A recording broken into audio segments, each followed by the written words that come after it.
Invitations भेजते थे कि जी फलां वीआईपी मेरी छत पे आए तो इस इवेंट को 4 चांद लग जाएंगे।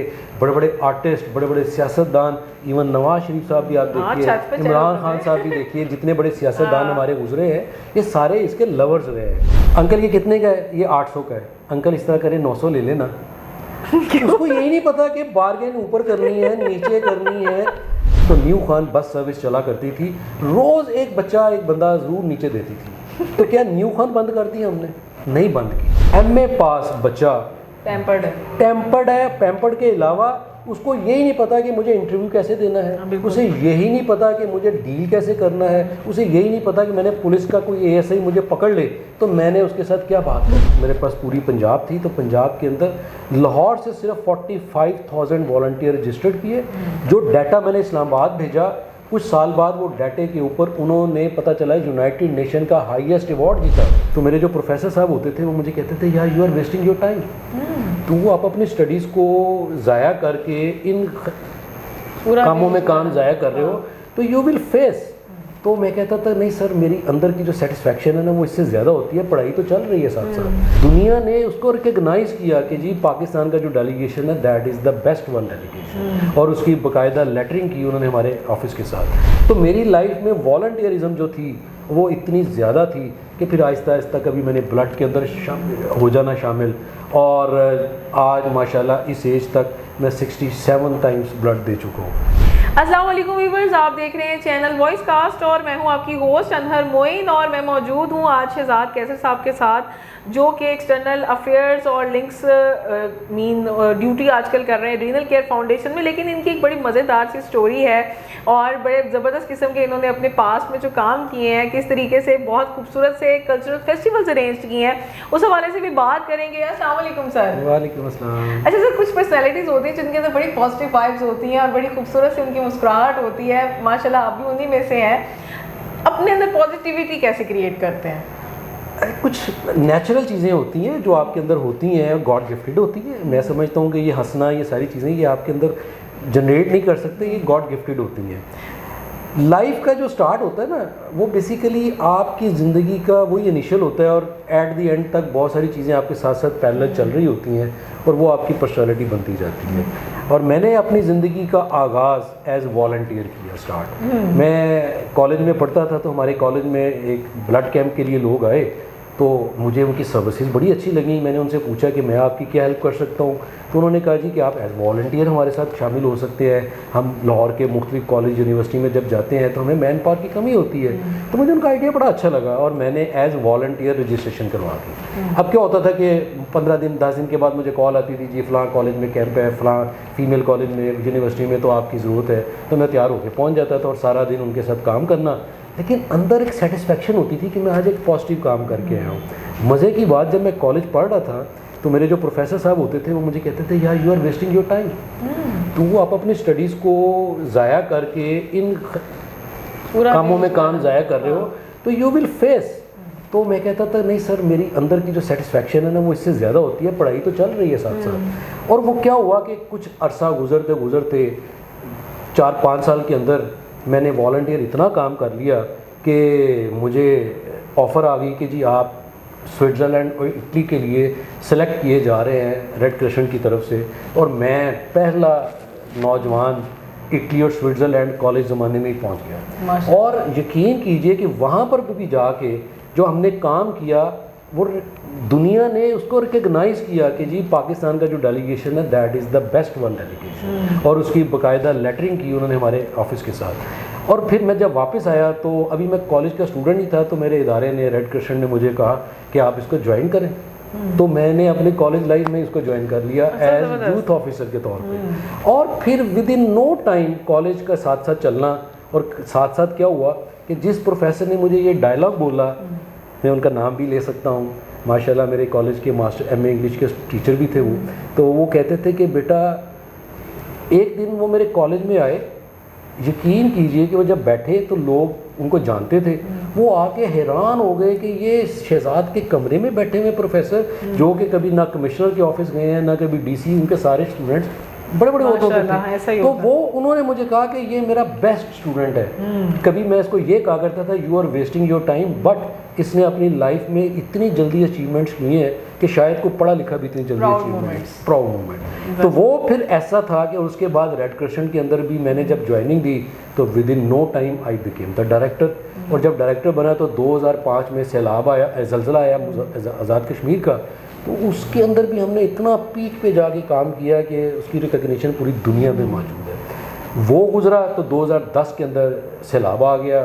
तो उस 2010 के अंदर यकीन कीजिए रात दिन इतना काम किया कि यूनाइटेड नेशन जैसे महकमे ने मुझे कॉल करके कहा कि हम चाहते हैं कि आप हमें ज्वाइन करें। और मेरी selection without my CV, without किसी चीज़, यूएन चीफ ने खड़े होकर कहा था कि आई वुड लाइक कि आप ज्वाइन करें और आप बताएं कितने दिनों में इसको ज्वाइन कर सकते हैं। और मेरे लिए प्राउड मोमेंट था वो।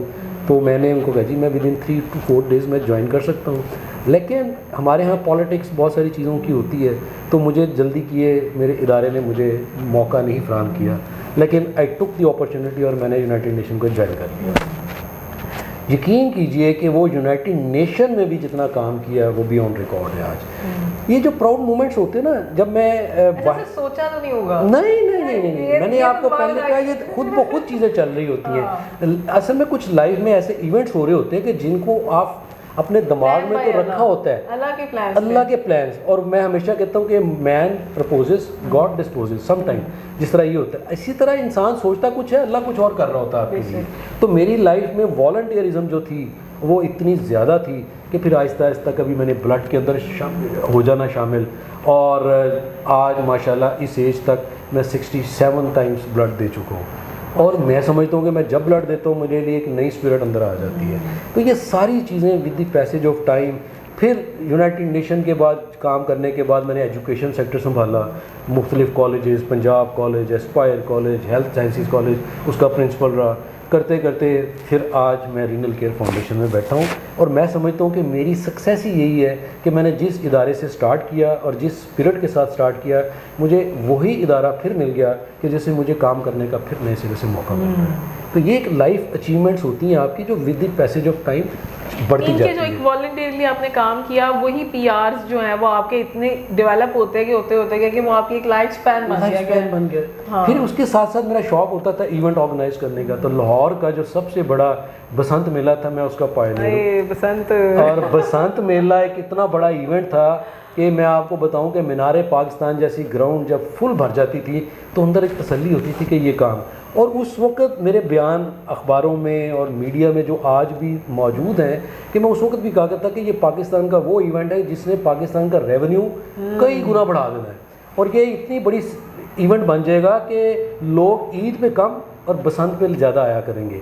आज बिल्कुल वही सिचुएशन है कि अगर बसंत को रिवाइव कर दिया जाए तो दुनिया में इतना बड़ा इवेंट कहीं नहीं। सर हमारे बेचारे बच्चों को तो पता ही नहीं छत की होती है, एसी के अंदर कोट के बैठ जाते हैं। नहीं तो गर्मी की छुट्टियों में हर बच्चा काला और छत पे। यकीन करें, हमें जब इस ऑर्गेनाइजेशन में इसको ऑर्गेनाइज करने का मौका मिला तो अजीब सी खुशी मिलती थी बसंत की, ख़ास तौर पे कि जिस दिन सुबह बसंत होती थी हमें रात नींद नहीं आती थी। हाँ, कि काइट्स रखी हुई हैं, पिन्ने रखे हुए हैं, फलां चीज़ रखी हुई है, और वालदा कहती थी सो जाओ सुबह उठना भी है। तो मैं कहता था सुबह होगी कब। हाँ। तो ये आहिस्ता आहिस्ता हम इस इवेंट से दूर हो गए। यकीन करिए हमने अपने मुल्क का नुकसान किया। बहुत सारी ऐसी चीज़ें थी इस इवेंट को हम चला सकते थे और दुनिया का एक बहुत बड़ा इवेंट मैनेज नहीं कर सके और मैनेजमेंट की कमी थी इसमें।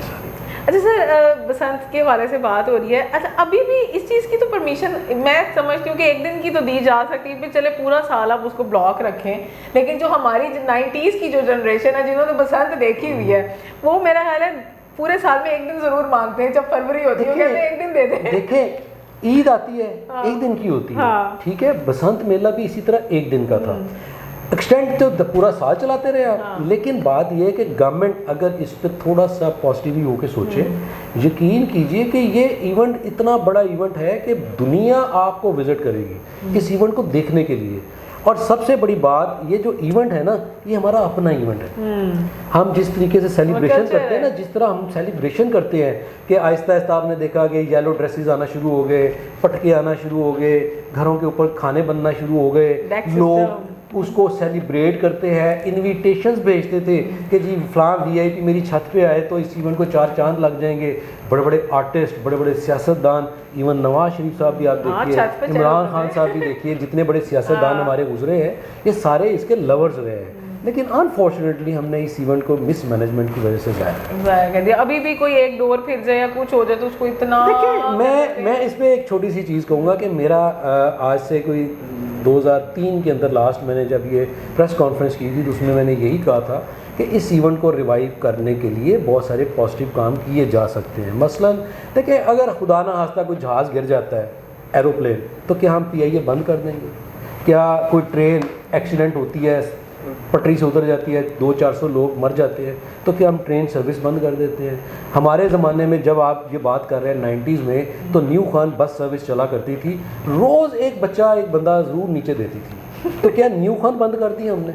नहीं बंद की। उसके लिए चीज़ें बेहतर की कि जी ट्रैक्स बेहतर करें, ड्राइविंग लाइसेंस बेहतर करें, इसको ट्रेनिंग दें, इस चीज़ों से हमने बेहतरी की। आज हम लोग कहते हैं कि भी कानून इतना सख्त कर दिया जाए कि अगर कोई बंदा उड़ाते हुए पकड़ा जाए वायर के साथ तो उसको इतनी सज़ा ज़रूर दें कि कम से कम लोगों के लिए इबरत बने। और उसके साथ साथ जिन लोगों ने बनाना है उसके ऊपर सख्ती की जाए, मॉनिटरिंग की जाए। पूरी इंडस्ट्री बंद होगी पाकिस्तान। आप देखिए कि इतनी बड़ी इंडस्ट्री थी कि जिससे लाखों लोग मुस्तफीद हो रहे थे। आज वो लाखों लोग बेचारे कोई ना कोई ऐसा साइड इवेंट कर रहे हैं, क्योंकि वो ज़्यादातर इस इंडस्ट्री से वो लोग वाबस्ता थे जो अनपढ़ थे। अब क्या हुआ कि वो सारी फैमिली सफ़र कर रही है। तो इस इवेंट को मैं समझता हूँ कि एक दिन के इवेंट को इजाज़त दे के विद रिस्ट्रिक्शंस लोगों को पाबंद किया जाए, तंजीमों को पाबंद किया जाए कि वो अपने अपने लेवल पे इसको चेक करें। जैसे बाकी ममालिक में तो हो रही है ना, सिर्फ हर जगह हो रही है। देखिए जापान में जाएं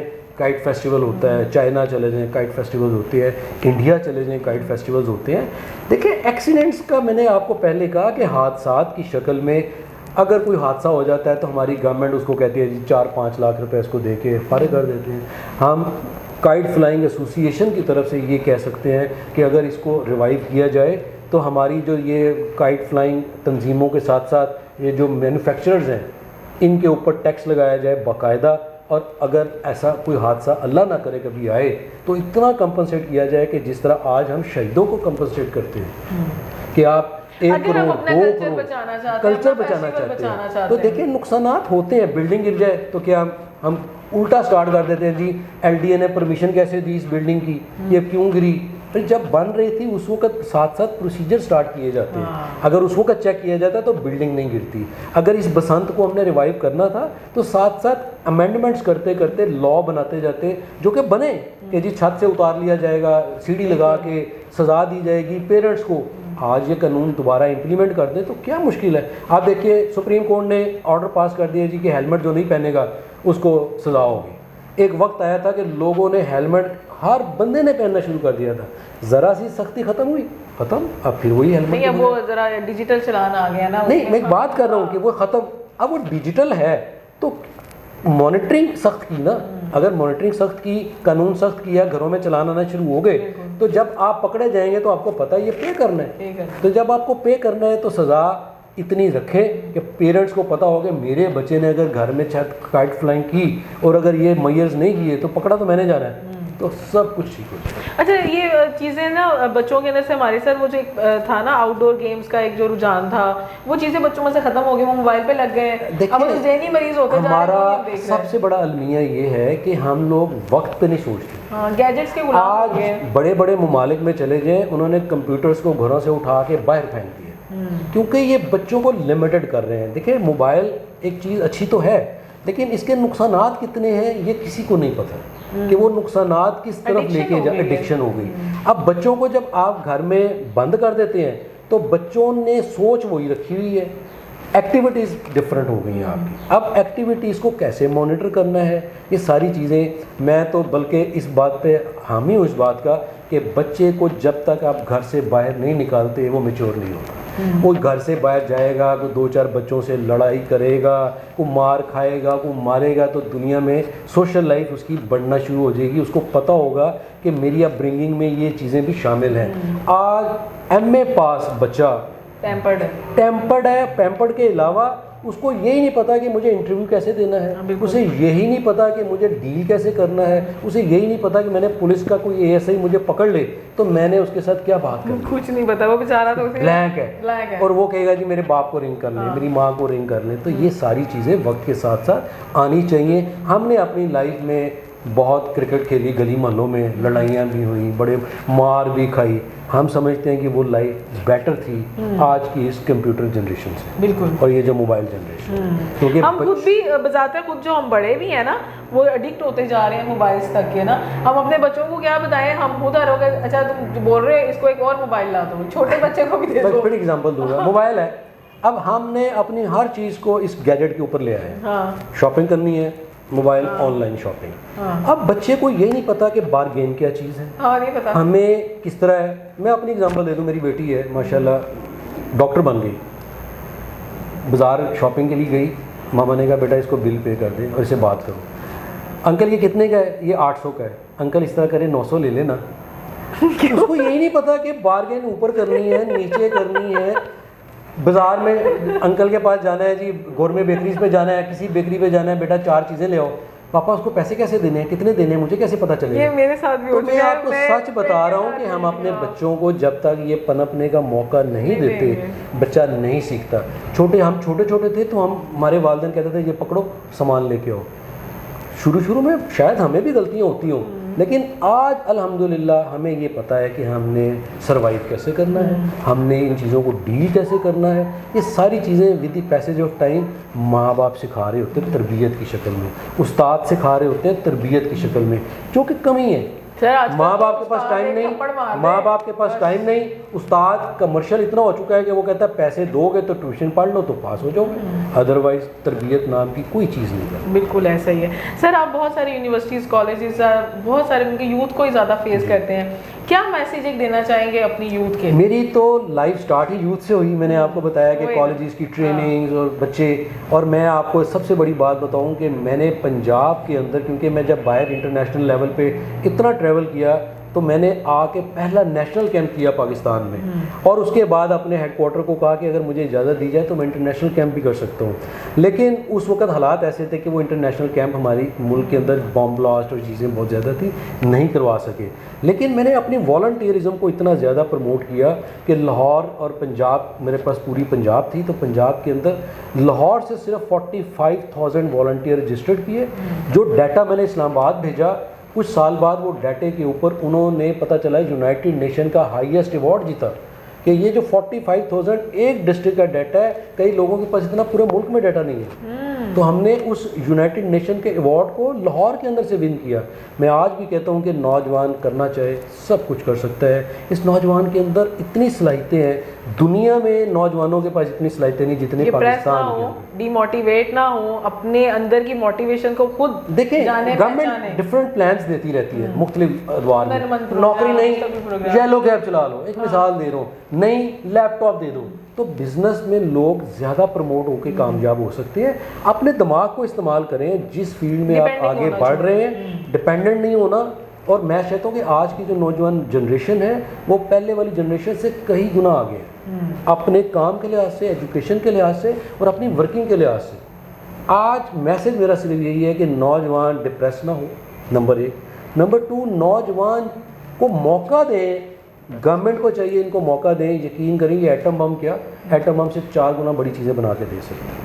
बहुत शुक्रिया सर, बहुत अच्छा लगा आपसे बात करके, और उम्मीद करती हूँ कि ये उन लोगों के लिए ये जो प्रोग्राम है बहुत ज़्यादा मोटिवेटेड है, स्पेशली जो कॉलेजेस के स्टूडेंट्स हैं जो सोचते हैं कि भाई हम क्या करें।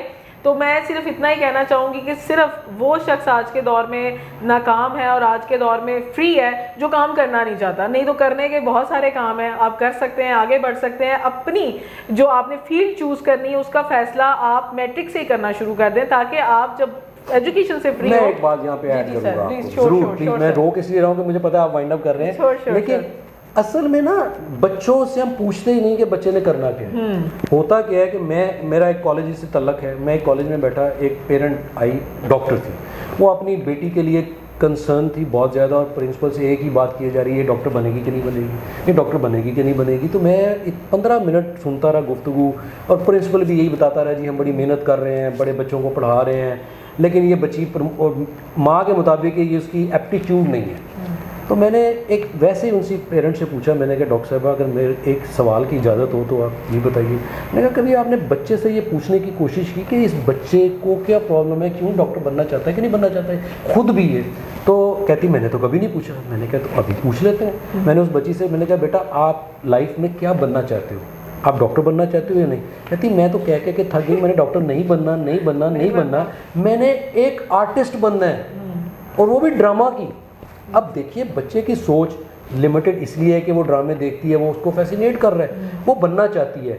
अब हमने एज पेरेंट एज टीचर ये देखना है कि इसको मोल्ड कैसे करना है और इसको अपने ट्रैक पे कैसे लेके आना है। वो वालिदैन और उस्तादों की मेहनत है। वो ट्रैक कैसे चेंज करना है वो आहिस्ता आहिस्ता एक्सपीरियंसेस और एग्जांपल्स के साथ चेंज किया जाता है कि बेटा इसके अंदर ये कबाहतें हैं, ये हैं, ये अगर उसको रियल लाइफ स्टोरी दिखाई जाए तो शायद वो अपना रास्ता चेंज करके किसी और तरफ चल पड़े, उसे मौका दिया जाए। लेकिन हम बच्चे को मौका ही नहीं देते। मैं ऐसे 50 स्टूडेंट्स जानता हूँ जो डॉक्टर भी बन गए माँ बाप के कहने पे, लेकिन बिजनेस में वो 10 गुना आगे चले गए। आप देखिए डॉक्टर बन के CSS कर रहे हैं, अब उसका एप्टीट्यूड डॉक्टर की तरफ नहीं था, वो CSS की तरफ था, एडमिनिस्ट्रेशन में वो CSS अफसर बन के बैठ गया।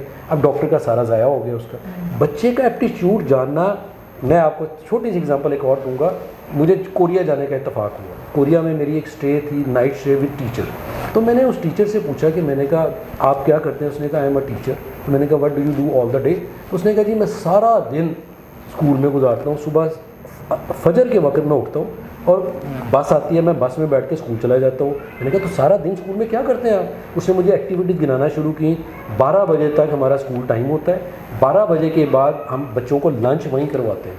लंच करने के बाद बच्चों को कहते हैं जाए अपना यूनिफॉर्म चेंज करें, और बच्चे उसी अपनी प्रेमिसेस के अंदर यूनिफॉर्म चेंज करके आते हैं, तो हम उनको लाइब्रेरी में भेज देते हैं। हर बच्चे ने लाइब्रेरी लाजमन कंसल्ट करनी है। लाइब्रेरी के बाद जब वो लाइब्रेरी से फारिग होता है उसके बाद क्या करते हैं, हम उसको ट्यूशन टाइम देते हैं हर बच्चे को। वो ट्यूशन टाइम के बाद क्या करते हैं, हम फिर कहते हैं जाए चेंज करें, और स्पोर्ट्स इंडोर या आउटडोर। वो सारे बच्चों ने इंडोर या आउटडोर खेलनी है। कोई एक बच्चा ऐसा नहीं होगा कि जो कहे जी मेरा दिल नहीं है तो मैंने नहीं खेलना। तो सब ने खेलना है। खेलने के बाद बैग रखना है अलमारी में, वहाँ से बैग हमारे यहाँ तो माँ बाप शाम के ट्यूशने और उसके बाद उसके ऊपर स्टार्ट हो जाते हैं, और लाना ले जाना जिम्मेदारी। वो बैग अपने अलमारी में रखते हैं और उसके बाद बसों पे घर चले जाते हैं और माँ बाप की टेंशन ख़त्म। फिर उसके बाद वो क्या कहते हैं जी 5 साल बाद हम बच्चे का एक टेस्ट करने के बाद, पढ़ाने के बाद एप्टीट्यूड टेस्ट होते हैं उनके, वो करने के बाद ये बता देते हैं कि इस बच्चे ने डॉक्टर बनना है, इसने इंजीनियर बनना है, इसने आर्मी में जाना है, इसने बिज़नेस करना है, ये लेबर क्लास में बच्चा है, इस बढ़ने के कोई चांसेस नहीं। हम 5 साल के बाद पेरेंट्स को वो पकड़ा देते हैं, और वही होता है फ्यूचर में। उनका एजुकेशन सिस्टम देखें और हमारा सिस्टम देखें। मैंने आगे बड़े बड़े सर हमारे एजुकेशन सिस्टम में 2 खराबियां हैं। एक एजुकेशन नहीं, एक सिस्टम ही नहीं है। एजुकेशन इसलिए नहीं है कि जो करता धरता है वो खुद एजुकेटेड नहीं है। मसलन हमारे साहिब इक़्तिदार लोग, अगर उनकी एजुकेशन का हाल दिखें तो मैं फिर एग्जांपल दूंगा आपको कि हमारे पास एक चीफ मिनिस्टर ऐसे थे कि जो अनपढ़ थे, और जब उनके पास फाइल लेके आई तो उसने अपने टीए से पूछा इसके ऊपर क्या करना है, तो उन्होंने कहा जी सीन कर दें आप, तो उसने उर्दू में सीन लिख दिया। अब ऐसे लोग क्या कानून साजी करेंगे, ऐसे लोग क्या एजुकेशन देंगे, ऐसे लोग किस तरह मुल्क को आगे लेके जाएंगे? और पढ़े लिखे की तो पाकिस्तान में कदर ही नहीं है, और पढ़े लिखे को तो हम कहते हैं इसको फैसलाबाद के किसी चक में प्रिंसिपल लगा दें। जो पढ़ा लिखा है, जिसको लाहौर में होना चाहिए, जो एजुकेशन को प्रमोट कर सकते हैं, और जो सिफारशी हैं वो सारे लाहौर जैसे बड़े बड़े शहरों में आ गए हैं, और एजुकेशन का बुरा हाल है। बिल्कुल सर, ये ऐसी एक थॉट है, ऐसी बातें कि हम करते जाएं और वाकई ये टॉपिक ऐसा खत्म ना हो, क्योंकि ये एक अंदरूनी तौर पे हमारा भी एक डिप्रेशन है कि हम लोगों को देखते हैं और समझाने की कोशिश करते हैं तो फिर प्रॉब्लम आ जाती है। मैं कोरिया के सिस्टम की बात की ना, कोरिया के सिस्टम में आपको जो मैंने चीज़ बताई कि आपको अपील नहीं करती कि एज पेरेंट अगर कोई बच्चा सुबह आता है, शाम में 5 बजे के बाद वो घर आता है, और माँ बाप को ना पढ़ाने की ज़रूरत है, ना उसकी होमवर्क चेक करने की ज़रूरत है, ना उसको ट्यूशन ले जाने की ज़रूरत है। ऐसे सिस्टम को पाकिस्तान में कितना पसंद किया जाएगा? इस वक्त माँ बाप 4 गाड़ियाँ इस्तेमाल हो रही होती हैं बच्चे को लाने और ले जाने के लिए, और सुबह से शाम तक या बाप या माँ या ड्राइवर इन चीज़ों के ऊपर अपना काम कर रहे हैं। अगर इन सारी चीज़ों में अच्छा सिस्टम ले आए हम, जैसे कोरिया की एग्जांपल दे रहा हूँ मैं, तो क्या हम नहीं समझते कि हमारा सिस्टम कहाँ से कहाँ चला जाएगा? और आप देखिए कितनी फ्यूल की बचत होगी, कितने रिसोर्सेज की बचत होगी, माँ बाप की टेंशनें ख़त्म, सब कुछ ख़त्म। और हम लोग जो है वो इस टॉपिक को थोड़ा सा वाइंड अप की तरफ लेकर आते हैं। तो ये कैसी बातें हैं, कैसी चीज़ें हैं जिनके ऊपर हम चाहें तो मेहनत कर सकते हैं और इस चीज़ को अपने मुल्क में लेके भी आ सकते हैं, ट्रेंड सेटर हो सकते हैं कि वाकई ये चीज़ें होनी चाहिए, बजाय इसके कि जो ऊपर नीचे के अजीबों की किस्म के सब्जेक्ट्स के साथ बच्चों के बैग्स भरे हुए हैं। मिलेंगे इंशाल्लाह आपके साथ नए प्रोग्राम में। दीजिए अनहर मोइन को इजाज़त। सब्सक्राइब कीजिएगा, लाइक एंड कमेंट शेयर कीजिएगा। अल्लाह निगहबान।